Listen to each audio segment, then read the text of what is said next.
Hey everyone, welcome back for another deep dive. This time we're traveling to rural Bangladesh for a chilling encounter shared by a young man named Mohammed Imran.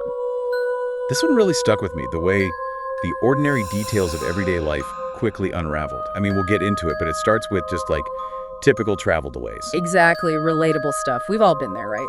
Picture this. It's 2013, the dead of winter, and Imran finds himself stranded at Chatmahar station, close to midnight. He's been waiting for ages. Finally manages to hitch a ride on a jute truck, only to get dropped off in the middle of nowhere at like 2 in the morning. Oh man, okay, so already we've got deserted streets, middle of winter. It's that in-between time where everything feels just a little off. And on top of that, there's this watchman, right? Someone who clearly knows the area, and even he's telling Imran, hey, maybe you shouldn't be walking alone at this hour. Yeah, it's like a subtle warning. Hello? Just a whisper of foreboding before the story even really kicks off. Sets the tone. And the thing is, Imran knows this road. He walks it every day to school. So in his mind, despite the late hour and everything, there's this sense of, oh, it's fine. I know this place like the back of my hand. It's that contrast that really gets me, I think. That juxtaposition of the mundane, the everyday with the terrifying. Totally. So he sets off, jute stick and a gas lighter in hand, courtesy of the watchman, like a little bit of comfort, right? He passes a mosque, then a thick bamboo grove. Can you imagine? The darkness closing in, the rustle of leaves. And each landmark kind of ratchets up the tension, don't you think? The mosque, a place of peace, now shrouded in darkness. Then the bamboo grove, dense and claustrophobic almost. Yeah. And it doesn't stop there. Right, it's like he's going deeper and deeper into the unknown. He eventually reaches a mango orchard, a place often tied to local stories and superstitions, even in broad daylight. And that's when he spots someone walking ahead of him. Finally, right. Some company out there in the dark. Exactly. Imran actually calls out, and get this, the figure responds, even says, come on, nephew, no need to worry. Nephew? Why that word, though? See, that's where things start to feel off. Totally. Like, who says that? Imran, of course, speeds up, hoping to catch up and, maybe get a better look. But here's the thing. No matter how fast he walks, he can't seem to close the distance. The figure just stays ahead. Okay, now that is just creepy. It's like stepping into one of those stories we tell kids about things that go bump in the night. And just as that thought might be crossing your mind, they approach the graveyard. Of course, a graveyard. Right, like it wasn't already creepy enough. The figure stops responding. The silence is deafening. And as they get closer to the graveyard, Imran realizes something truly terrifying. The figure is growing larger, more menacing. It's like something out of our deepest fears, isn't it? What should offer companionship, safety in numbers, suddenly becomes the source of your worst nightmare. The darkness itself seems to warp around this figure, like it's part of the shadow. Oh, absolutely. And what does Imran do? He freezes, can't move, can't speak. It's like that primal fear takes over. The kind that roots you to the spot. Think about those stories we tell kids, right? About things that lurk in the dark. Those stories come from somewhere.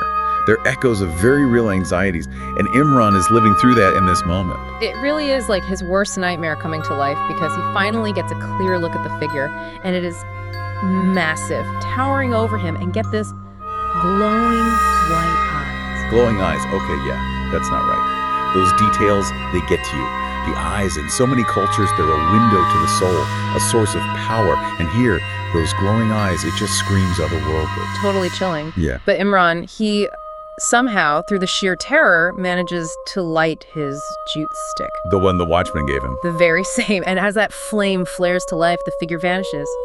Gone. A moment of relief, I bet. Oh, you would think, right.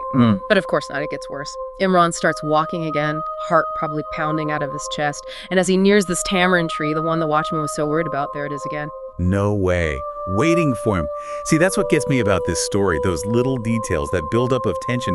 It's like the story knows how to get under your skin. For sure. And this time, Imran's completely paralyzed. Can't move, can't scream. Just pure terror. The figure starts walking towards him, and just when he thinks it's all over, someone calls his name. Oh man, who is it? It's his friend, Omar. Omar walks up to him, puts a reassuring arm around him, tells him not to be afraid. Talk about a wave of relief. Just when all hope seems lost, right? But it makes you wonder, what's Omar doing there in the middle of the night on this deserted road? Seriously, it's a question that kind of hangs in the air, but in that moment, Imran doesn't care. He's just overcome with relief. He leans on Omar for support as they walk past the graveyard. They're getting closer to Imran's house, and you can hear the call to prayer for Fuzar starting. Dawn's coming. Right. You'd think everything would be all right. But no. This is where the story takes another turn. Of course it does. Imran, as soon as he hears that call to prayer, collapses. And when he looks up, Omar's gone. Vanished. See, that's what sends chills down my spine. That sudden disappearance, the timing of it all with the call to prayer, it's like there's a deeper meaning, something supernatural at play. Was Omar even real, or was he like a figment of Imran's imagination brought to life by fear? Right, or was he something else? A protector of sorts. It's like, the more you think about it, the more questions you have. Exactly. So naturally, the next morning, Imran tells his aunt everything, and she does what any good aunt would do. Takes him straight to the local imam. Smart move. When you're dealing with the unknown, especially in a place like rural Bangladesh, who better to turn to than someone who's well-versed in, both the spiritual and the everyday. Totally. And this is where the story gets even wilder. The imam, he listens to Imran's story, and you know what he says. He says that tamarind tree, it has a history. A history? What do you mean? Like, people in the area, they know about that tree, they whisper about it. Apparently, Imran's experience, it wasn't an isolated incident. So it's like this local legend, a haunted tamarind tree. Exactly.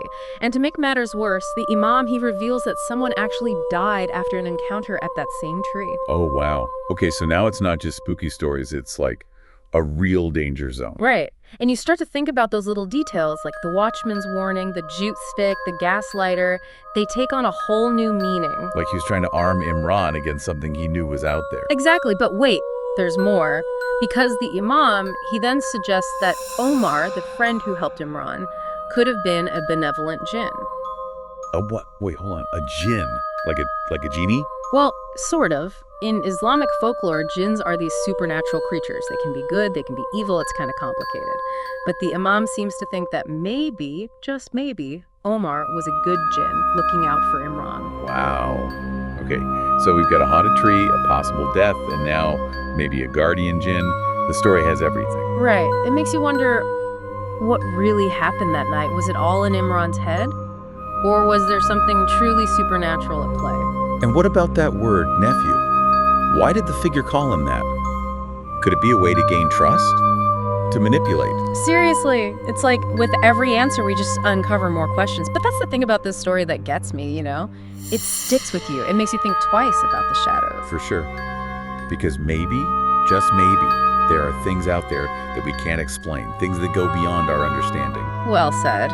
And Imran, he never experienced anything like that again, but he never forgot the terror of that night. And honestly, after hearing his story, I don't think we will either. Nope, this one's definitely going to stay with me.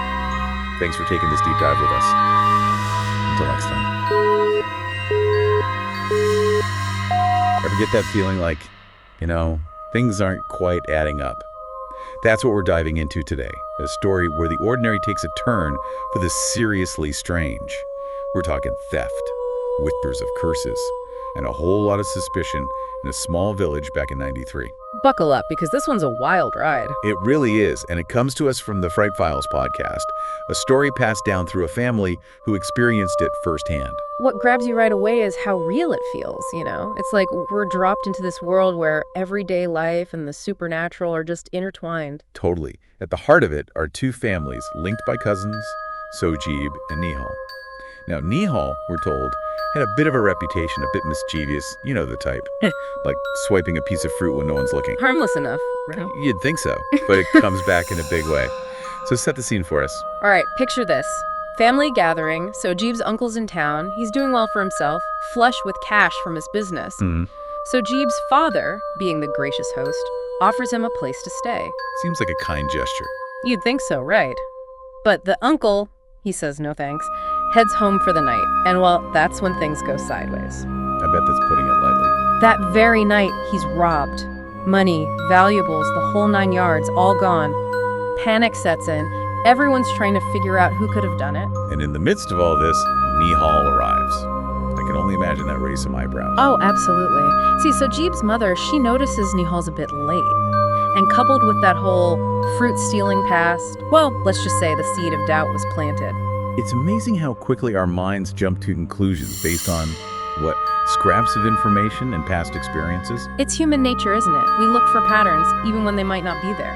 And in this case, that suspicion had some serious consequences because, get this, Sojib's grandfather, well, he was known for his knowledge of exorcism. Whoa, okay, so we're not talking about calling the local police here. This is taking a turn for the, let's say, unconventional. Right, and this wasn't just some quaint superstition for them.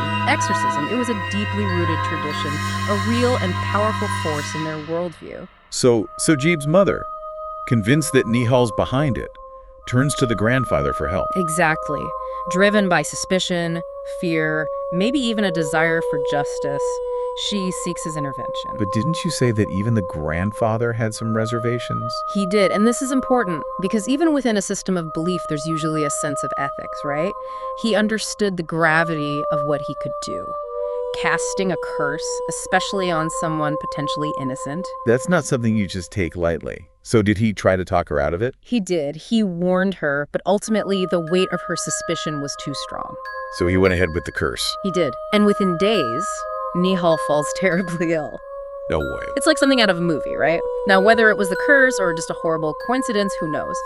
But for Sojib's family, it was all the confirmation they needed. Talk about a self-fulfilling prophecy. They see what they want to see, and suddenly Nihal's paying the price.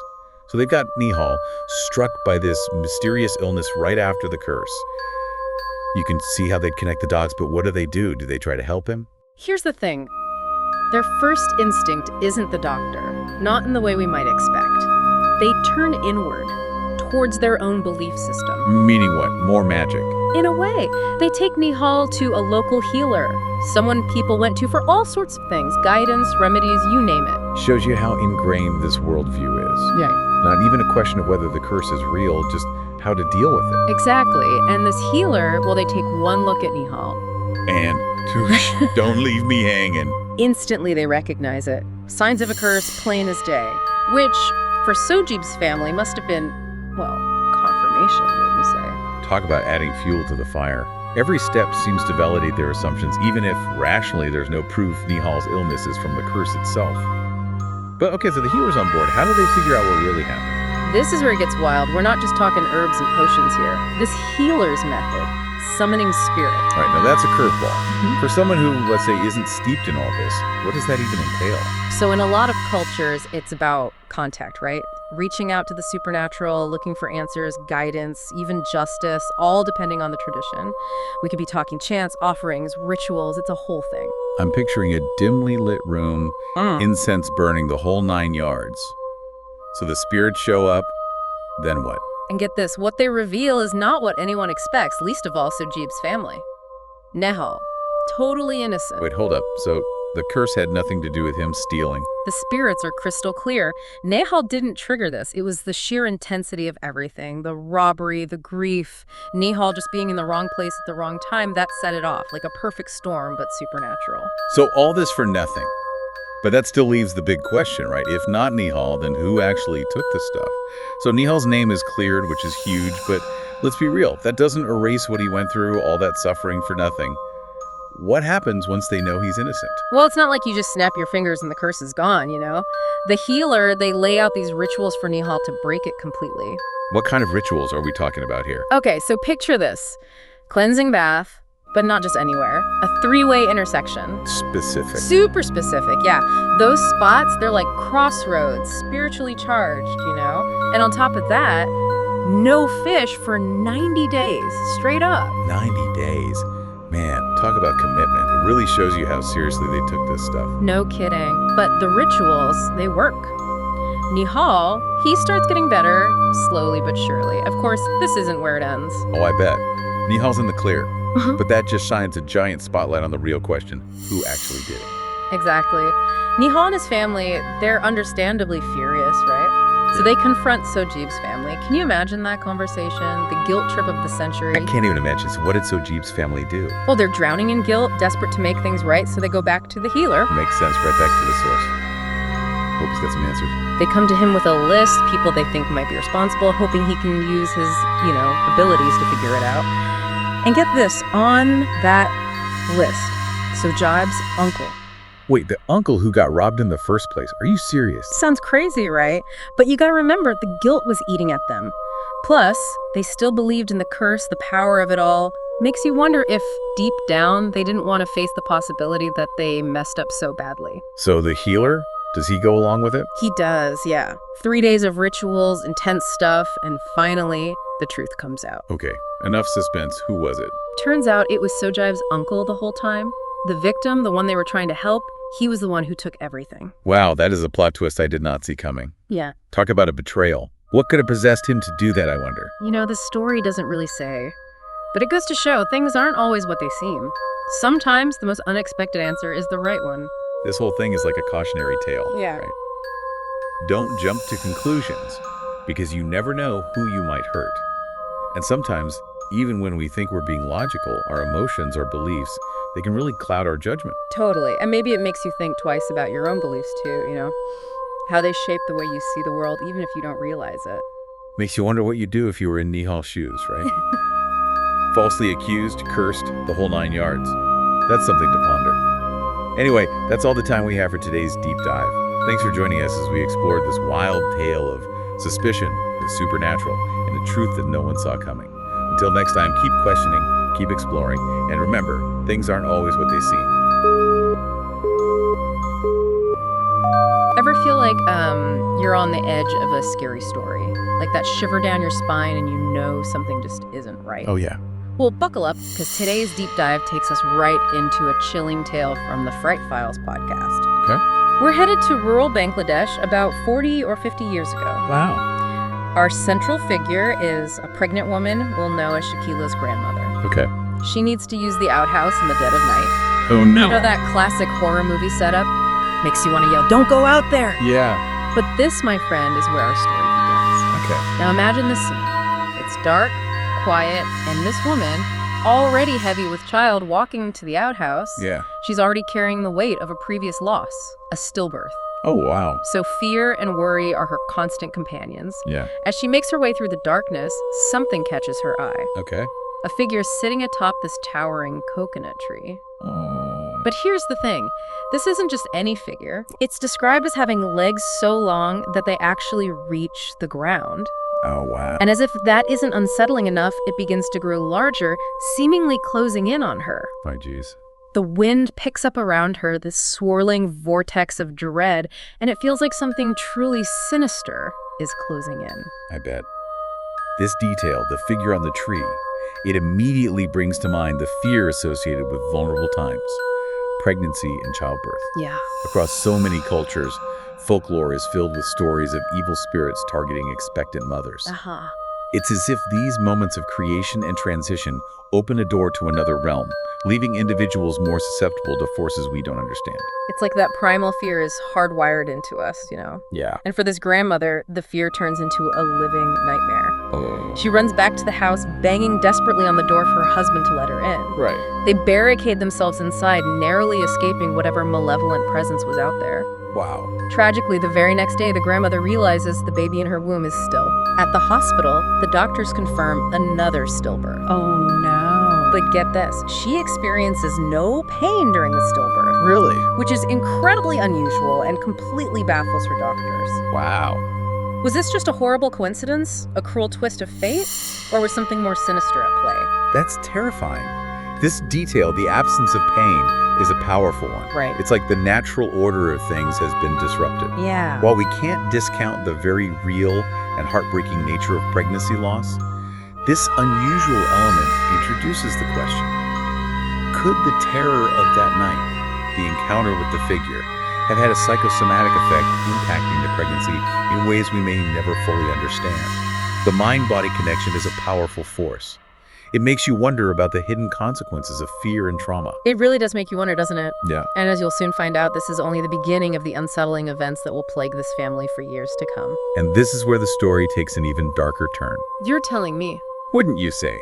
It's like that moment in a movie when you think things can't get any worse, and then bam, they do. Fast forward about 3 decades to the year 2012. Shakila, the granddaughter, is now 11 years old and living with her grandmother. Okay. Shakila is going to evening classes, and like any loving grandmother, hers waits outside for her so they can walk home together. Right? But one evening, while she's waiting for Shakila, something strange happens. Okay. She's suddenly struck by this bizarre sensation and collapses. Just like that. Bam! A stroke. Oh, wow. It leaves her partially paralyzed, struggling to even move. Oh, no. Now, on the surface, you might think, okay, that's awful, but just the tragic health event, right? Right. Maybe the stress of it all finally caught up with her. It's certainly a reasonable assumption. Right. After all, we know the human body can be deeply affected by stress and emotional strain. Right. But hold on to your hats, because this is where the story takes another sharp turn. Exactly. From a simple explanation Okay. into something far more unsettling. Because now things start happening around the grandmother. She's claiming that unseen forces are pulling and pushing her, even though whenever anyone checks on her, there's no one else in the room. You know, it's interesting how these details being pushed or pulled by something you can't see. These are recurring themes in paranormal accounts all over the world. Really? It's as if there's a common language of the unseen, a way for it to interact with our world in a way that is both physical and terrifyingly intangible. It's like something out of a horror movie, but this is real life. But, And then there's this one detail that is just bone-chilling. okay. One day, the grandmother, who can barely move because of the stroke, suddenly grabs Shaquila's wrist with this iron grip. Get this. Her eyes are blood red. Oh my, It's like something takes over her in that moment. that image, the sudden strength, the bloodshot eyes, it's a chilling departure from the grandmother Shaquila knows. Yeah. And it aligns with what we often see in accounts of possession across cultures. Right. It's not just about external forces, but also about a potential internal struggle for control. And just when you think it can't get any weirder, it does. Oh no. The grandmother begins levitating at night, What? her frail, paralyzed body somehow defying gravity. And it doesn't stop there. She's chanting Allah, Allah over and over again in this unsettling voice. The chanting, the levitation, these are often associated with an escalation of spiritual activity, a struggle for dominance. And the fact that it's happening at night is significant too. Darkness, in many traditions, is when the veil between the physical and spiritual worlds is thinnest. So imagine being Shaquila Wright, or anyone in that house for that matter. Right. What would you even do with that kind of escalating terror happening around you? It's hard to even fathom, isn't it? The primal fear of the unknown, magnified by the fact that it's happening to someone you love, someone who should be a source of comfort and safety. Exactly, and that's where the story gets almost too scary to be real. Because it's not just the levitating and the chanting anymore. The house becomes this terrifying stage for all kinds of paranormal activity. The main gate starts swinging open on its own. Even though it's locked tight, people hear strange noises, creepy cries in the dead of night. Oh, wow. You know how sometimes you hear a story and you almost want to brush it off as exaggerated? Right. Well, this is one of those times where the truth is just so far out there, so chilling, that it's impossible to dismiss. It does make you question everything you thought you knew about the world, doesn't it? Yeah.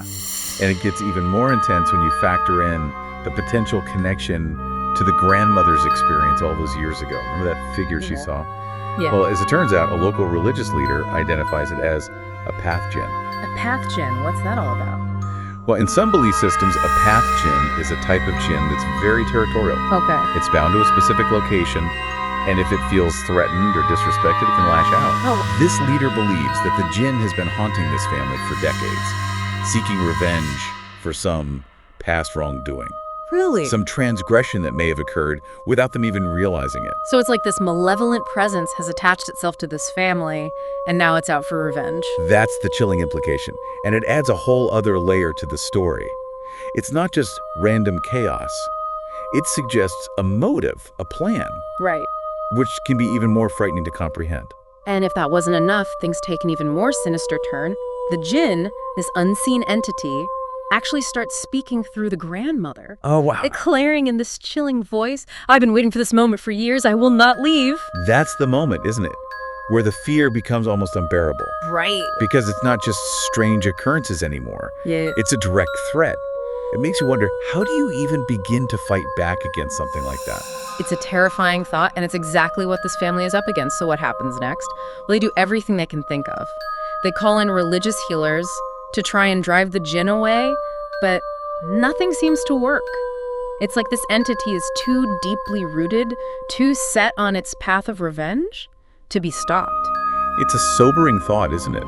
That sometimes, despite our best efforts, some things might be beyond our control. Right. It forces you to confront the possibility of the unknown and the unsettling reality that we might not have all the answers. And what about Shaquila and her family? Well, even though it's been years since these terrifying events, the trauma of that time still lingers. Yeah. Imagine carrying that weight with you, the fear, the uncertainty, the knowledge that something dark and powerful invaded your life. It makes you think, doesn't it? About the ripple effects of our actions, the unseen consequences that might unfold over time. Right. Could something we do today, something seemingly insignificant, have repercussions that echo far into the future? Wow. It's a question that stays with you long after the story is over. It certainly does. And that, my friend, is the unsettling power of a story like this. It reminds us that the world is a much stranger, much more mysterious place than we often care to admit. And sometimes the things we don't understand can have a profound and lasting impact on our lives. Picture this, right? You're biking home late at night. I mean, really late. Like it's you and the moon, kind of late. Oh, I know that feeling. And you're almost home, just a few more turns of the wheel, when bam, your bike chain snaps. Oh, the worst. Right. Just pain. Right. But then, what if it happened again? Like a few minutes later. Okay, yeah, I'd be a little creeped out. Exactly. And now imagine it's not just a broken chain, but this feeling like you're not alone out there in the dark. Isolation can do that, Turn up the volume on all those little doubts in the back of your mind. And that feeling, that's where we're headed in this deep dive. We're going all the way to the Chars of Kurigram, Bangladesh. Ah, the Chars. Ever heard of them? Oh, absolutely. Spent some time studying them. Fascinating places. Really? See, I'm picturing like a map, right? And I'm lost because Bangladesh is all rivers and deltas. And then there's these chars. Right, so imagine massive floodplains, right? And out of these floodplains emerge these temporary islands. That's your Chars. Temporary. Like they just disappear. Well, they shift, erode, reform with the floods. Makes them incredibly isolated, hard to live on, and, well, perfect for a spooky story. Okay, now this is getting good. So we're talking about a place that's already isolated, already a little bit otherworldly. Precisely. And it's in this setting we meet Rahim, our storyteller. He's just a farmer trying to make a living, listening to his father-in-law's advice to plant, what was it, potol? Potol, yeah. It's a kind of gourd, very common in Bangladeshi cuisine. Right, potol. So he's gonna plant this potol on some unused land. Should be simple enough. Should be, except this land, it's near the Chars, and to reach it, you've got to cross this particular bridge. Uh-oh. I'm getting a bad feeling about this bridge. Let's just say it has a certain reputation. It's the kind of place locals know to avoid once the sun dips below the horizon. Okay, yeah, that's ringing all sorts of alarm bells. So Rahim's on his way back from the market, successful day, he's got money in his pocket, but the sun's starting to set, and he's got to cross that bridge. And that's where things take a turn. We're talking a series of events, the kind that mess with your head, and it starts with something as simple as a broken bicycle chain. A broken bike chain. See, I'd be annoyed, but I don't know if I'd jump straight to terrified. But you have to remember, we're experiencing this through Rahim's eyes. We're talking rural Bangladesh. Belief in the supernatural, it's not just some fringe idea there. It's woven into the fabric of everyday life. So, what we might see as a simple mechanical failure. Yeah, could be a sign, an omen, maybe even a warning. Okay, now that's creepy. Right. So we've got the sun sinking lower, this feeling of unease is building, and then... Don't tell me the bike chain breaks again. Not once, not twice, but 3 times. So, see, now I'd be freaking out. 3 times. That's not just bad luck. It's like someone's trying to tell them to turn back. Exactly. Okay, so we've got a broken bike chain 3 times in the middle of nowhere as the sun is setting. I'd be ready to hoof it back home, forget the potol. Oh, but it gets worse, you see. As he's trying to fix this chain for the 3rd time, Rahim starts to feel something. Off. Off? Like how? Like he's being watched. But more than that, he feels a weight on the back of his bike. Like someone or something is riding with him. See, I'm already picturing all sorts of creepy crawlies hitching a ride. Right. But it's more than that. It's this unsettling feeling of presence, And remember, he's already on edge with the broken bike chain and the setting sun. So it's like that feeling when you think you see someone out of the corner of your eye, but when you turn, there's no one there. Exactly. It's that primal fear, that deep-seated instinct that tells us we're not alone, even when our rational mind tells us otherwise. Okay, so broken bike chain, feeling of being watched. Yeah, I'd be completely spooked, but I mean, those could be explained away, right? Maybe just nerves getting the better of him. Perhaps. But then there's the voice. A voice. Oh no, this isn't good. No, it's not. Imagine this. Rahim's pedaling through this grove of bamboo. The air is thick with shadows, and then, clear as day, he hears a voice. Coming from where? The bamboo. Another person. It's coming from the bamboo grove. But it's not a friendly voice. It's menacing, cold, and it tells Rahim, "You won't make it home tonight. You're gonna die." Okay, yeah, nope, I'd be out of there. That's straight out of a horror movie. So what does Rahim do? He does what most of us would probably do. He panics. He tries to pedal faster. But remember, he's already on edge, and now there's his voice telling him he's gonna die. And then he sees it, right? The thing in the bamboo grove. He does. And this isn't just a fleeting shadow or a figment of his imagination. Rahim gives a very specific description. Okay, before we get to the description, I think this is a good time to talk about the cultural context here, because you've mentioned belief in the supernatural being pretty common in Bangladesh, especially in rural areas. Right, and that's important, isn't it? It's not just about a scary story. It's about understanding how Rahim is experiencing this event. In Bangladesh, there's a rich tradition of folklore, drawing from Hindu and Islamic influences.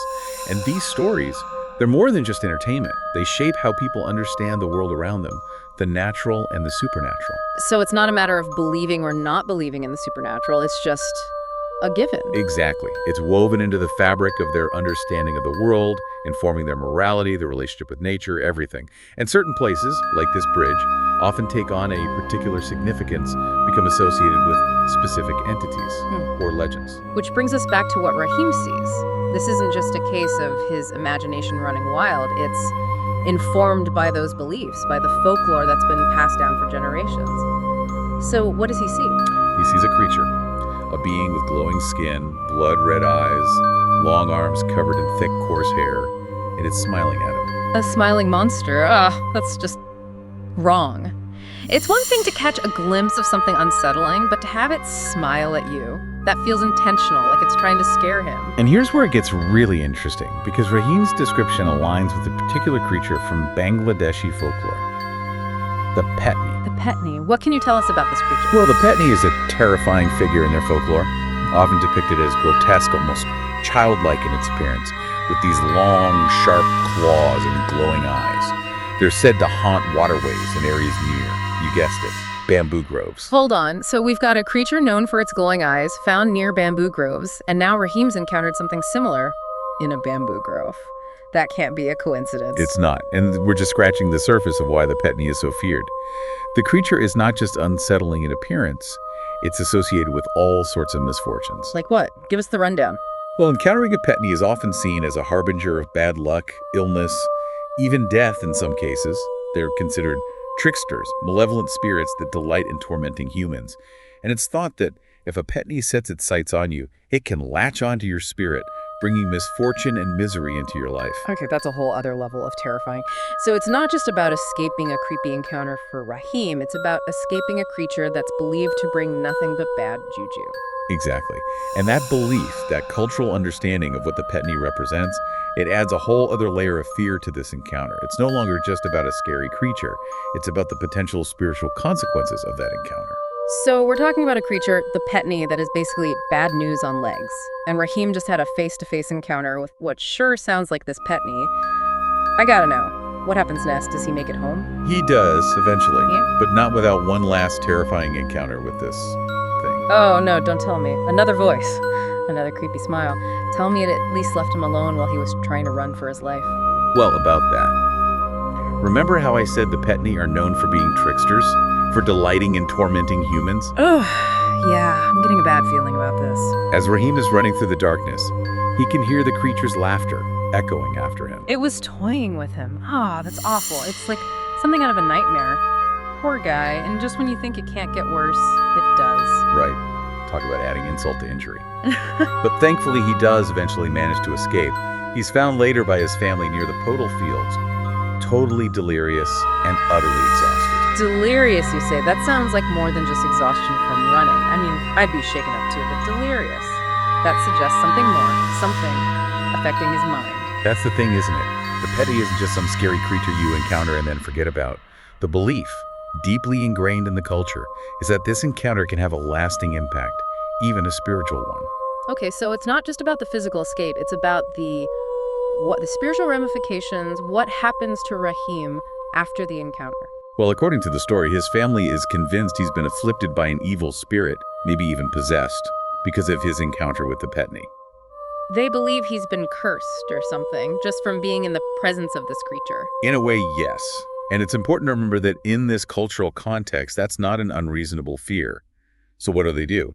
They call upon a kabiraj. A kabiraj. Okay, for those of us who aren't familiar with the term, break it down for us. Who's a kabiraj and what do they do? Sure, so kabiraj is a traditional healer in Bangladesh. They're practitioners of folk medicine and often act as both doctors and spiritual guides, especially in rural communities.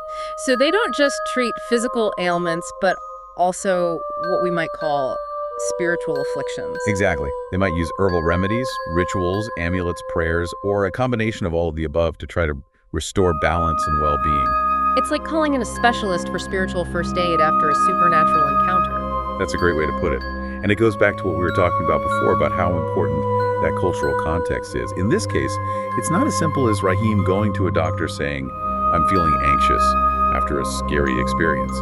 His family believes there's a spiritual element to his distress, something that needs to be addressed on that level. Wow, that adds a whole other layer to this story, doesn't it? It makes you think about how differently this encounter would be interpreted and dealt with in a different cultural context. But what do you think is the takeaway for our listeners, the thing that should stick with them long after this deep dive is over? That's a great question. For me, it's a reminder that there's so much we don't know about the world, about ourselves, about the experiences of others. It's about keeping an open mind, but approaching these stories, these encounters with the unknown, with a sense of wonder, I guess you could say. I love that, a sense of wonder. Because it's easy to get caught up in trying to explain everything away, to find the logical, rational explanation for everything. But sometimes it's okay to just sit with the mystery, to acknowledge that there are things in this world that might be beyond our current understanding. Right, and those mysteries, they can teach us a lot about ourselves if we let them. Absolutely. And for me, the big takeaway from Rahim's experience is the power of belief. It shapes not just how we interpret the world around us, but our actual experiences. What we believe can literally make things real, for better or for worse. Couldn't have said it better myself. So as we wrap up this deep dive into Rahim's chilling encounter, I think it's important to remember that the world is full of mysteries, full of things that challenge our understanding of what's possible. And that's okay. Embrace the unknown, question your assumptions, and never stop exploring. Until next time. All right, so get ready for a deep dive. And this one's a real spine tingler. Oh, I love a good spine tingler. Lay it on me. So we got this story from a listener originally featured on the Fright Files podcast, and it involves this late-night gathering on a rooftop that takes a seriously creepy turn. Think potential paranormal activity. Okay, I'm intrigued already. Rooftop, you said. Yeah, rooftop. But it's not just about the spooky stuff, right? We're gonna really dig into the psychology of fear here, the cultural beliefs that shape how we see things, even the science of sound, all that good stuff. Now you're speaking my language. What I find so fascinating about these types of stories is how they really expose those raw nerves we all have when it comes to things we just can't explain. And this story is full of those unexplainable moments. So picture this. It's a chilly February night in Bangladesh, and this group of friends is hanging out on a rooftop, telling stories, just typical friend stuff.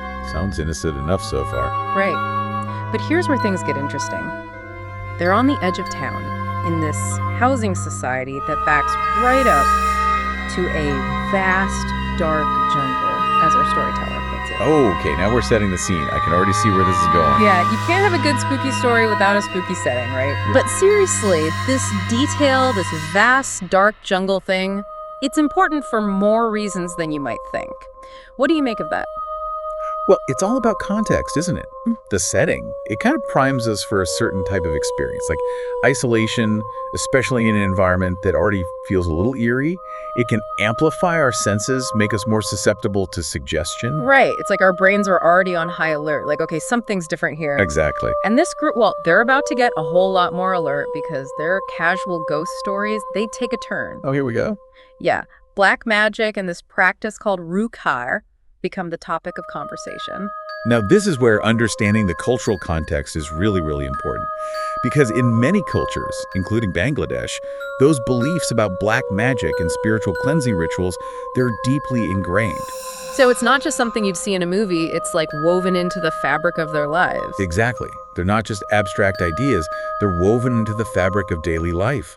They influence how people interpret events, how they see the world, especially those things that are hard to explain. And that's when things start to get real for this group of friends, because right at that moment, the howling starts. Ah, yes, the howling. Yeah. This is where things go from unsettling to downright chilling. At first, it's faint, distant. They even try to brush it off, figure it's just a pack of jackals. Which, given they're right next to a jungle, wouldn't be that unusual. Exactly. But here's the really creepy part. The howling, it gets louder, closer, like it's right under the rooftop.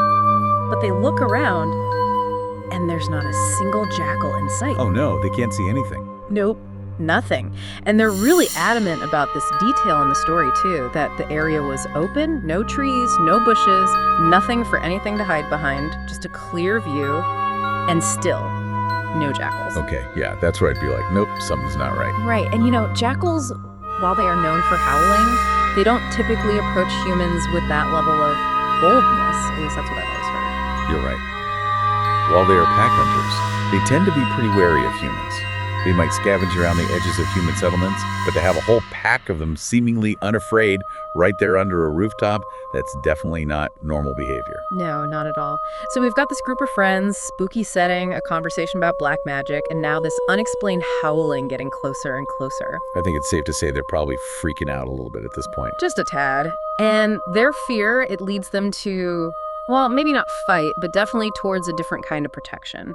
Two of the friends, Tamal and Jidan, they start reciting Ayatul Kursi, a verse from the Quran that's believed to offer protection from harm. Oh, wow. So in the face of this fear, this uncertainty, they turn to their faith for comfort, for protection. That's really powerful. It's like their way of trying to take back control, right? To impose some kind of order on a situation that's quickly spiraling into the unknown. Exactly. Trying to find some agency in a situation that feels totally beyond their control. And what's fascinating is how that act of seeking protection, just that act in itself, can have a powerful psychological effect. Oh, absolutely. And that's where this story takes another turn, because as soon as they start reciting Ayatul Kursi, the howling, it just stops. Like that. Silence. And sometimes silence can be even more unnerving than the loudest sound. Especially after that kind of build-up, right? You got the setting, the stories, the howling, and then nothing. It's like that moment in a horror movie when the soundtrack cuts out. Leaves you hanging there in this vacuum of anticipation. Your brain is still processing the threat, the adrenaline is still pumping, but the source of the fear is gone. And that clash, that abrupt shift from sensory overload to complete silence, that can be really unsettling. Like your brain is almost trying to fill in the silence, find an explanation, but there's nothing there. It's just quiet. Exactly. And that's where the power of suggestion can become even stronger. The human mind, it hates a vacuum. So when there's no clear explanation, we tend to fill in the blanks ourselves. We draw on our beliefs, our fears, even cultural narratives. Which brings us to the big question. What was that howling? We've talked about jackals, but our storyteller and his friends, they were adamant that they didn't see a thing. And even if they just missed a glimpse, jackals being that close and that bold, that doesn't quite fit. It really doesn't. And that's where we need to dig a little deeper into the science of sound, specifically a phenomenon called infrasound. Infrasound. Okay, so I'm picturing like elephant communication here. I know they use really low frequency sounds that we can't even hear. You're on the right track. Infrasound refers to those sound waves with frequencies below the range of human hearing, typically below 20 hertz. And while we can't consciously hear them, they can still have a physical and psychological impact on us. So you're saying that it's possible that what our storyteller and his friends experienced, what they thought was this terrifying howling, could have been their brains interpreting these low-frequency vibrations, that they were sensing something, just not with their ears. It's a definite possibility. Our bodies are actually remarkably sensitive to vibrations, even those we can't consciously perceive. And because of its low frequency and long wavelengths, infrasound can travel incredible distances, even pass through solid objects. Okay, so let's say hypothetically there was a source of infrasound near that rooftop. What would that feel like? How would it affect a person? Well, the effects of infrasound, they can really vary depending on the frequency, the intensity, even how long someone is exposed to it. But some common experiences that people report include things like feelings of unease, anxiety, even chills, dizziness. See, that's wild to me. You could be experiencing all of that and have absolutely no idea why. Exactly. And that's what makes infrasound such a fascinating thing to think about when we're talking about unexplained phenomena. There have been cases where people have attributed feelings of unease or even ghostly apparitions to sources of infrasound that they weren't even consciously aware of. Okay, so we've got jackals, which we know they howl, but the lack of any sightings, that's hard to ignore. And then we've got this whole other layer of infrasound, which could explain the physical sensations, maybe even like auditory hallucinations. A real head scratcher, isn't it? We've got clues, potential solutions, but the full picture, well, it's still a mystery. We're left to weigh the evidence, consider the possibilities, and ultimately embrace the mystery. And that's what makes these stories so compelling. It's that human need to understand, to categorize, to find an explanation for the unknown. But sometimes the more we dig in, the more we realize just how much we don't know. It's so true. We live in a world that's constantly hitting us with information, new technology, scientific breakthroughs all the time. And yet, there are still those moments, those experiences that remind us just how vast and mysterious the universe really is. Things that even science can't fully explain. And what I find so interesting is that those mysteries, those unexplained events, they don't invalidate our rational understanding of the world. If anything, they kind of enhance it. They add this layer of complexity, this acknowledgement that there's more out there than we can grasp. Absolutely. It's like that saying, the more I learn, the more I realize how much I don't know. And it's not about throwing logic or reason out the window, but about expanding our understanding of what's possible, acknowledging the limitations of what we currently understand. Which brings us back to Tamal and his friends. They had this experience, this brush with the unexplained. And whether it was jackals, infrasound, or something else entirely, it definitely left them with more questions than answers. And that's okay. Sometimes the most important thing we gain from exploring these stories isn't a definitive answer, but a sense of wonder, a curiosity about the world and our place in it. So as we wrap up our deep dive on this one, I'm really curious. What do you make of Tamal's story? Where do you land on all of these possibilities? I always come back to the power of the human mind, our capacity for belief, for storytelling, for finding meaning, even in the most ambiguous experiences. And whether we explain these experiences as paranormal, unexplained, or simply unexplored aspects of our world, they offer us a glimpse into the complexity of human perception. It's a good reminder that reality, much like a good story, is often a matter of perspective. And sometimes the most captivating stories are the ones that leave us with more questions than answers. The ones that make us keep searching, keep questioning, and keep listening to those chills down our spines. It really makes you think, doesn't it? About how we try to make sense of these events, things we can't explain. It really does. And what's funny? Even with all the information we have at our fingertips these days, all the technology and scientific advancements, we still come face to face with these mysteries that remind us how much we don't know. Oh, absolutely. Like it or not, there's a certain humility in that. There really is. And it's not about abandoning logic or reason or anything. Right. It's about just acknowledging that there are limits to what we understand right now. Exactly. And being open to that possibility that there's more out there than we currently grasp. Which brings us back to Tamal and his friends. They had this experience, this encounter, and whatever it was, it left them with a lot of unanswered questions. And, sometimes I think that's the most valuable takeaway from these stories. Not necessarily finding concrete answers, but sparking that sense of wonder. Oh, for sure. Keeps things interesting, right? Absolutely. It's about nurturing that curiosity about the world, about ourselves, about what might be out there. So as we're wrapping up this deep dive, I'm curious, what are your final thoughts on Tamal's story? Well, for me, it always comes back to the power of the mind. Our ability to believe, to tell stories, to find meaning, even in those really ambiguous experiences. And whether we label these experiences as paranormal, unexplained, or simply unexplored, I think they offer a really unique perspective on how we perceive the world, how our minds work.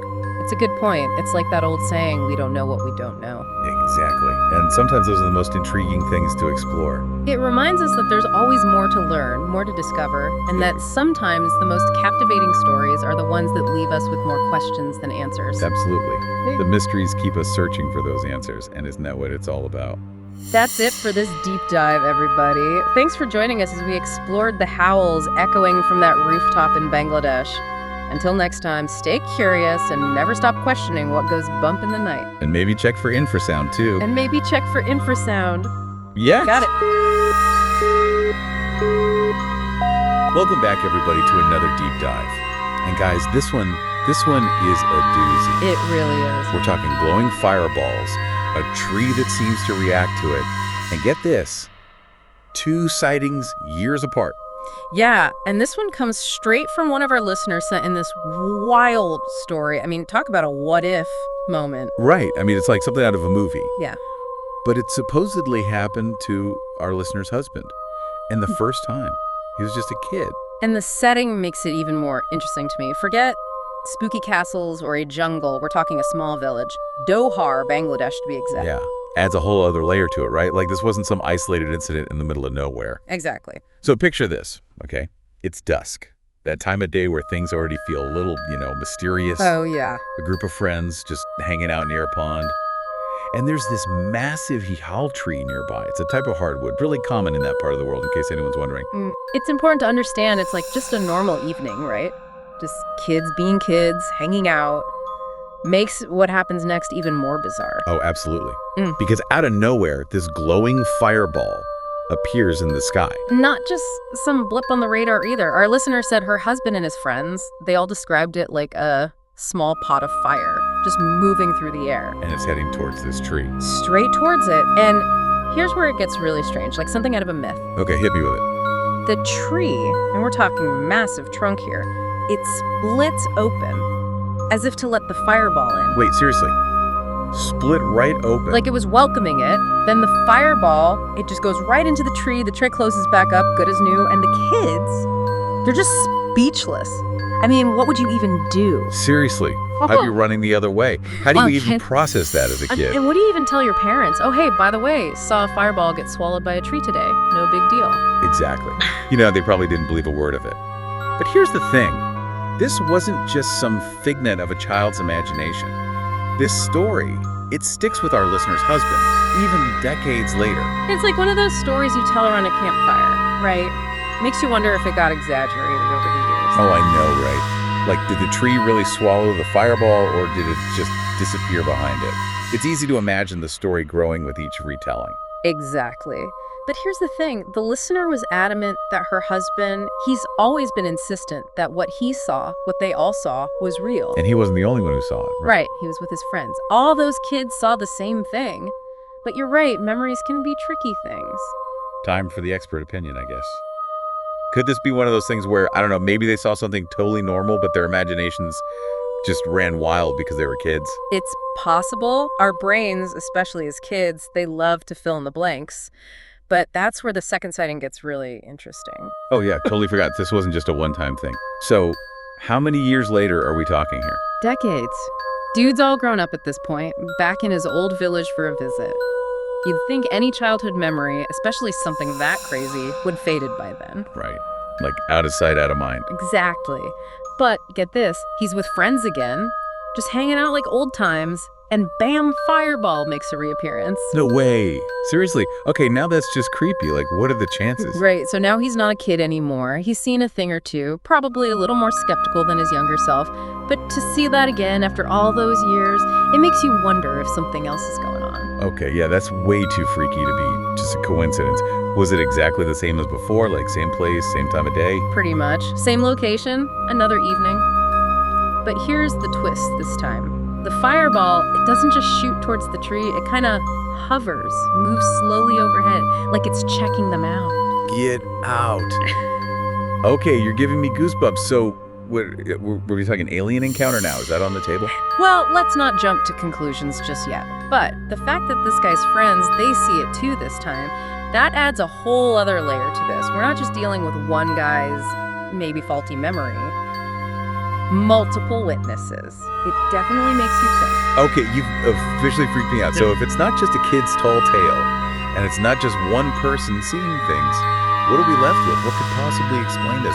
Don't tell me we're going with ghosts now. Well, before we go full on supernatural, we got to consider the usual suspects. We're talking about a glowing object, right? So, Could it be something explainable, some weird atmospheric phenomenon? What about ball lightning? Ball lightning, that's a real thing. I thought that was just in movies. Nope, it's real. Super rare, but it's been documented. Basically, it's these balls of light. Usually during a thunderstorm, they can be crazy bright, even dangerous. Okay. But wouldn't ball lightning be more, chaotic, like zipping around all over the place? Exactly. And that's where it gets a little tricky. Ball lightning is usually pretty short-lived, just a few seconds, and the movement is rarely described as slow or purposeful. Our fireball, from what our listener said, it seemed to have a specific destination, moving with intention, not so random. So ball lightning is out. What about the tree?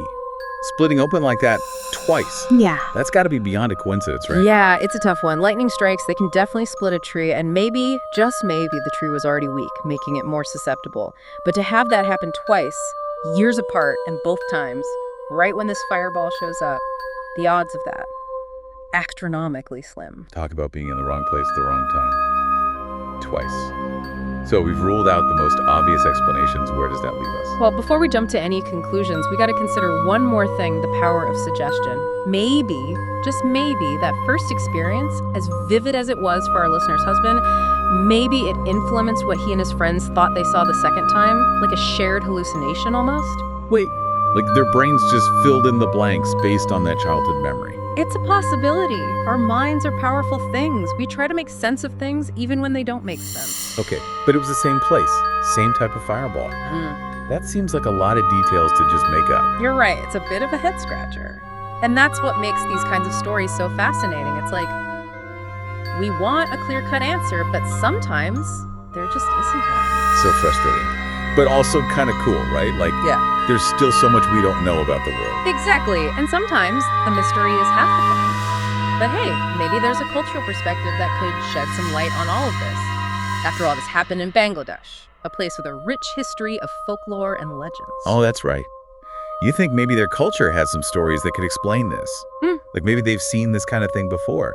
It's like, were those stories dismissed as myths and legends? Were they actually attempts to explain something real that people just couldn't understand? Right. Like imagine you're living hundreds of years ago. You see something like this fireball. How do you even begin to process it with what you know about the world? You probably think it was magic or a sign from the gods, right? Exactly. And maybe those stories were their way of passing down these strange experiences. It makes you realize how much our understanding of the world shapes how we interpret these weird events. But then again, there's still stuff happening today that we can't explain. Makes you wonder what future generations will make of our attempts to understand it. No doubt. I mean, we're sitting here with all our technology and science, and we're still stumped by a glowing fireball and a splitting tree. It's humbling in a way. It totally is. It's like a reminder that we don't know everything. There's still a sense of wonder out there. So to our listener who sent in this incredible story, thank you. You've definitely given us, and I'm sure all our listeners, something to think about. Absolutely. And hey, maybe some of our listeners have had similar experiences. Oh, that's right. We want to hear from you guys. Have you ever seen something you couldn't explain? Head over to our website, leave us a message. You never know, your story could be our next deep dive. And who knows, maybe someday we'll have all the answers. But until then, keep those stories coming and keep exploring the unexplained. And remember, sometimes the best mysteries are the ones that stay unsolved. Until next time, deep divers. Ever get that feeling, like you really want to know something, even if it's a little scary? Oh, absolutely. That pull towards the unknown. It's basic human nature. Yeah, totally. And that's what we're looking at today. We've got a story from the Fright Files, that podcast. They do a lot of real spooky stories. And this one, it's about a parapsychologist, someone who studies like ghosts and stuff, gets way too close to what he's researching. This isn't some, weekend ghost hunter. This guy, he was serious.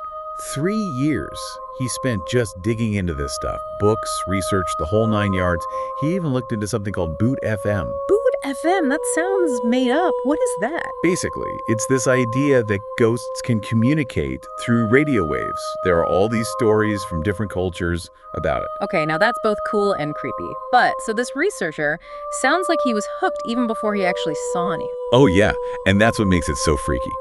Because he got exactly what he was looking for. Goes on this research trip with some colleagues, ends up in like a totally normal hotel room. And that's when things go sideways. Oh, here we go. So picture this. 2 a.m., he wakes up, that feeling like someone's watching you, and then he feels something on his hand, like brushing against it. Okay, yeah, I'd be freaking out. Especially knowing what he does for a living. Right. So he looks, and there's this cut on his hand, like deep. You can see muscle, but no blood, no pain even. Wait, what? That's so strange. What did he think was going on? I mean, he was confused, obviously, but before he can even process that, he hears it. A voice, like a whisper, really quiet, way across the room. And a part of him probably is thinking, finally, proof. After all this time, right? Oh yeah, definitely. Like this weird mix of scared and excited, but that excitement doesn't last long. Because that whispering, it just keeps coming closer. It gets louder too. Oh man, see, that's what would get me. It's like your brain just starts filling in the blanks, For sure. And he's trying to, rationalize it. Like, oh, it's just stress, I'm tired. But the whispering just keeps getting louder, more intense, So what does he do? Does he, try to talk back? He tries everything, according to the podcast at least. Even tried to pretend to go back to sleep, like maybe it would, give up if it thought he wasn't paying attention. Didn't work though, right? That's when he sees the pillow. Yeah, that part always gets me. He's looking around the room, and he notices the pillow isn't on the bed anymore. It's like clear across the room, like someone threw it. It flew across the room. Okay, now even I'm creeped out. I know, right? But that's what makes the story so good. Yeah. Because now it's not just in his head. Something weird is really happening. Yeah, no kidding. Okay, so whispering's getting worse. There's a rogue pillow. What happens next? So he says it was like this pressure, this awful hissing in his head, building and building. And then, nothing. He passes out cold. Just like that. From the stress, you think? Probably. But, this is a guy who spent his life researching this stuff. You got to think, somewhere in his mind, he's terrified of what might be happening. And that's where it goes from creepy to actually scary. So what does he remember when he wakes up? 16 hours later, hospital room, his friends are there. He's covered in, cuts, bruises, and the worst part, red marks all around his neck, like he was choked. Oh, wow. That's awful. That whole choking thing, it's like a primal fear, isn't it? Totally. And here's the really unsettling thing. He doesn't remember any of it. No pain, no passing out, just that whispering getting louder and louder until blank. So he's got these awful injuries, but he's drawing a total blank on what happened. Just that whispering he remembers. Gives me chills. Right. So, after all that, did he, go even deeper into his research to try to figure out what happened? You'd think, right. But actually, it was the opposite. This whole thing, it just messed him up so bad he actually quit doing paranormal stuff entirely. Wow, really? Guess even for someone who's all into that stuff, there's a line you just don't cross. That's the thing about curiosity, right? Get too close to the fire, you're going to get burned. And this poor guy, he got more than a little singed. Seriously. Talk about a warning, right? Almost like whatever was out there was saying, back off. The question is, what was it saying back off to? Was it like an actual ghost? Or something else? We don't really know what's out there. Right. Could it have just been, in his head? Stress can do crazy things to you. Definitely. There's this thing, psychogenic illness, where your brain basically makes you sick. For real.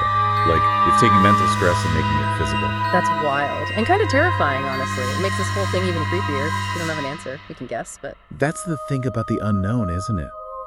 There's this pull to know more, to figure it out. But maybe, sometimes, it's better not to. Like they say, curiosity killed the cat. Though, thankfully not this time. Exactly. Makes you think. What do you think? Are some things better left alone? Let us know. Yeah, we want to hear from you. And hey, maybe tell us some of your spooky stories while you're at it. We'll see you next time. Welcome to your personalized deep dive. Today, we're headed over to Kapazia, Okay. Ghazipur, Bangladesh, with a story from our listener, Masood. And buckle up, because this one's a bit of a mystery, with a dash of the supernatural. Sounds intriguing. It's always fascinating to see how these personal experiences kind of intersect with cultural beliefs, especially when you're dealing with the unexplainable. Right. And Masood's story starts out with, everyday life in his village. So picture this.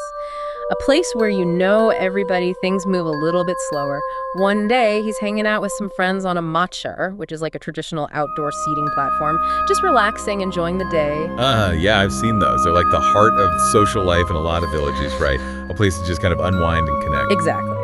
So they're just, chatting away, when a man from the village walks by. Now, this man was known for being very quiet, very much kept to himself. Interesting. Masood uses that detail almost as a way to set the man apart, even before anything unusual happens. It definitely adds an air of mystery, right? So the man approaches the matcha and just sits down with Masood and his friends. Doesn't say a word, sits there quietly for a few minutes, maybe 4 or 5, then gets up and leaves. A seemingly insignificant encounter, but sometimes those are the moments that, in retrospect, take on a whole new meaning. Oh, tell me about it, because here's where things get strange. Just a couple of days later, word starts spreading through the village that this man has fallen terribly ill. And I mean, terribly ill, can't keep any food down, wasting away. His health just deteriorates rapidly. Wow, that's awful. Masood's account really emphasizes the suddenness of it all, going from this seemingly normal encounter to like a fight for life in a matter of days. Yeah, and it's terrifying. What makes it even more unsettling is what Masood and his friends discover when they go visit the man. His body is covered in these strange, dark marks and bruises. Like something has marked him. Yes. Masood doesn't describe them in detail, but the image itself, incredibly eerie. I can only imagine. And to add to the confusion, the doctors are baffled. Of course. They can't explain the illness, the marks, nothing. Modern medicine, with all its advancements, is completely powerless in this situation. It really makes you think. Makes you feel vulnerable, right? Absolutely. You can only imagine what the villagers are going through, grasping at straws. So, with medical science at a standstill, they turn to their own traditions for an explanation. Enter the Kabiraj. This is where Masood's story gives us a glimpse into a world where those traditional beliefs and practices still hold a lot of sway, especially when it comes to health and illness. So for those of us who might not be familiar, what exactly is a Kabiraj? What does that even mean?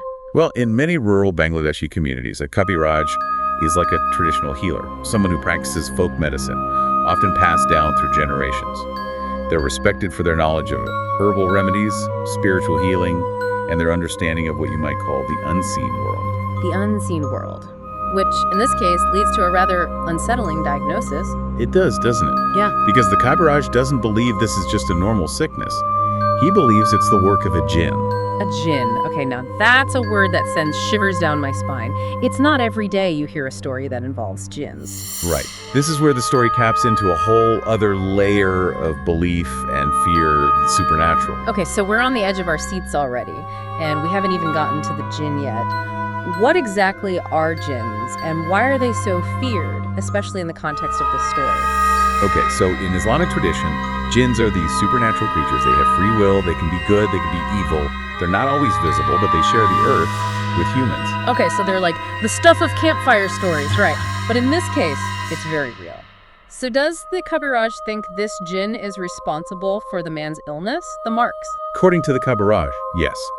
He believes that when the man was passing by the matcha that day, he must have unknowingly crossed paths with this jinn, and that encounter caused his sudden illness.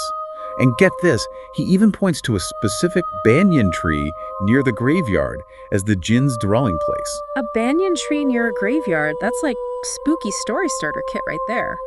What is it about banyan trees in graveyards? Why those places? It's fascinating, right? In many cultures, certain locations are believed to be spiritually potent. Places where, the veil between the physical and spiritual realms is thin. And in Bangladeshi folklore, banyan trees, especially old ones near graveyards, are often seen as these kinds of places. So they're not just trees, they're like gateways, thresholds to another world. Chills. Okay, but it gets even creepier because the Kabiraj believes that the jinn attacked the man that very night, throwing him into the fields. But there's a twist. Yes. The Kabiraj links the man's mental disability to an unusual strength, suggesting it's the only reason the jinn didn't kill him outright. This Kabiraj is painting quite a vivid and terrifying picture, It's like this clash between the human and the supernatural, and sadly a man is caught right in the middle. This jinn doesn't sound too friendly. So what happens next? Can the Kabiraj help? Well, that's where things take an even darker turn, and we'll delve into that when we come back. So we're back and diving deeper into Masood's story from Bangladesh. And if you remember, we left off with the Kabiraj diagnosing this man's illness as the work of a jinn, one that's tied to that banyan tree near the graveyard. I mean, it's like something out of a movie, right? It really is. And unfortunately for the man in this story, it doesn't get any better. Yeah. Because even with, modern medicine trying to intervene and the Kabiraj doing what he can with traditional healing, the man just continues to decline. It's just, imagine the fear and desperation, right? Because this isn't just a physical ailment. It's like you're struggling against an unseen force. So do we know, did the Kabiraj try any specific rituals or remedies to kind of combat this jinn? Masood doesn't really go into detail about the specifics, but I think it's safe to assume that the Kabiraj would have drawn on his knowledge of, herbal remedies, amulets, maybe even verses or incantations, things like that. Right, because those are practices that are so interwoven into, the fabric of a lot of cultures, even today. But it's in this case, even those traditional methods weren't enough to, combat this jinn's influence or something. Almost like their belief system itself is being tested. Oh, absolutely. I think when people are confronted with these situations where logic and science seem to fail, they often turn to their deepest held beliefs for answers.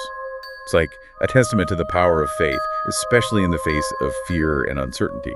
And sometimes facing that fear can be even more terrifying than the unknown itself, Especially when you're dealing with something like a jinn, right? Yeah. Because they represent those unseen forces that can disrupt our lives, Yeah. challenge how we understand things, and just remind us that we're not always in control. So, what ultimately happens to this man? Is he able to fight off this affliction, or does he succumb to the jinn's influence? Well, unfortunately, the story doesn't offer a happy ending. Masood tells us that the man eventually passes away in the hospital. And even in death, the mystery remains, It's like the ultimate unanswered question. Was it a medical mystery or was it something more? Exactly. The doctors, unable to pinpoint a cause, they're left with speculation. And the villagers are left with, the weight of their beliefs, that unspoken fear, and the chilling reminder that there might be forces at play that we just can't fully comprehend. I don't know about you, but it makes you think twice about those everyday encounters, Those fleeting moments we often just dismiss. What if, like the man in the story, we cross paths with something beyond our understanding? That's what's so compelling about Masood's story, right? It challenges us to confront the unknown, to examine our own beliefs, and just consider the possibility that there might be more to this world than meets the eye. And it's not necessarily about, proving or disproving the existence of jinns. It's about acknowledging the power behind these beliefs, the limits of our own understanding, and just the profound impact that these unexplained phenomena can have on our lives and our communities as well. Exactly. It's a good reminder that even in this modern age, with all of our scientific advancements, there are still those mysteries science can't fully explain. And those mysteries, they continue to shape how we perceive the world around us, especially in cultures where folklore and tradition are so deeply interwoven with everyday life. We've been so focused on the events of Masood's story, the mystery, the possible jinn encounter, that it just occurred to me, we've only scratched the surface of what this story really represents, especially within, the context of Bangladeshi culture. That's a good point. To truly appreciate the weight of what Masood shared, we need to delve deeper into that cultural context, the beliefs that surround jinns, and how those beliefs continue to shape life in Bangladesh and, frankly, beyond. And that's what we're going to do when we come back for the final part of this deep dive. We're back and ready to dive into the final part of Masood's story from Bangladesh. We've covered a lot: the illness, the Kabiraj's diagnosis, that possible jinn encounter, and that tragic outcome. But as we touched on earlier, there's another layer we need to peel back here: the cultural context. Yeah, you're right. This isn't just like a spooky story. It gives us a glimpse into a whole world where this belief in jinns is so deeply rooted, not just in their folklore, but in everyday life. And that's what I wanted to ask you about, because in a lot of parts of the world, stories about, supernatural beings are just that, stories. But in Bangladesh, this belief in jinns seems to be way more prevalent, right? It is. And it's not just limited to those rural communities either. It's actually widespread in Bangladesh, across different social classes, levels of education. It's really woven into the fabric of their society. So it's not seen as something outlandish or fringe. It's just part of life. In many ways, yeah. I mean, jinns are often spoken of in the same breath as, discussing everyday occurrences. It's like they're seen as this natural order, a force to be reckoned with, to be respected. It's amazing, how cultures perceive the supernatural so differently. And you mentioned that this belief in jinns isn't limited to rural areas. So even in modern urban settings in Bangladesh, would people still attribute certain events or misfortunes to jinns? Absolutely. Because even though city life might seem at odds with those ancient beliefs, these traditions, they often find a way to persist. Like people might still consult with a kabiraj, even alongside seeking, modern medical treatment, or offering prayers and amulets for protection from jinns. It's not one or the other. It's fascinating how these beliefs can offer like a framework for understanding the unpredictable, the things science can't always explain. And we've talked about that banyan tree near the graveyard being this, spiritually charged location. What is it about certain places that makes them, I don't know, prone to these kinds of beliefs? Well, think about it. Banyan trees, they're ancient, often massive, their branches sprawling everywhere, creating this eerie, almost otherworldly atmosphere. And then you combine that with the presence of a graveyard, a place that's, associated with death, the afterlife.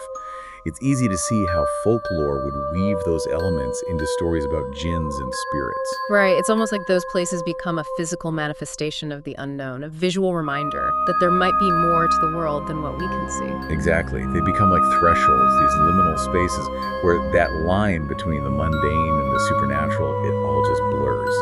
And in a way, that ambiguity, that sense of wonder and fear is part of what makes these stories so enduring. We keep coming back to this idea of belief and interpretation, right? So let's say, just for a moment, that we entertain the possibility that, maybe something supernatural did happen in this story. How would someone interpret the jinn's actions, but through the lens of Bangladeshi culture and folklore? That's a question that doesn't have just one answer. Because even within a culture, interpretations of, jinn behavior can vary. Some might see it as this random act of malice, a demonstration of a jinn's capricious nature. So like a force of nature, unpredictable, uncontrollable. Exactly. But others might see it as a form of punishment, right? Maybe the man unknowingly disrespected the jinn or its territory somehow, like crossing a boundary that he wasn't even aware of. Like a cautionary tale then, reminding people to be mindful of that unseen world. Tread carefully in certain places. Right. And then you have others who might view it as a test of faith, like an opportunity to strengthen your belief in the face of adversity. The thing is, folklore, by its very nature, offers those multiple interpretations. It often reflects the hopes and anxieties of that community. That makes a lot of sense. So ultimately, there's not a right or wrong answer here, is there? It's more about understanding that cultural context and recognizing how those beliefs can really shape the way people experience and interpret events, even tragic ones like this. You got it. It's about respecting those different ways of seeing the world, even if they're different from our own.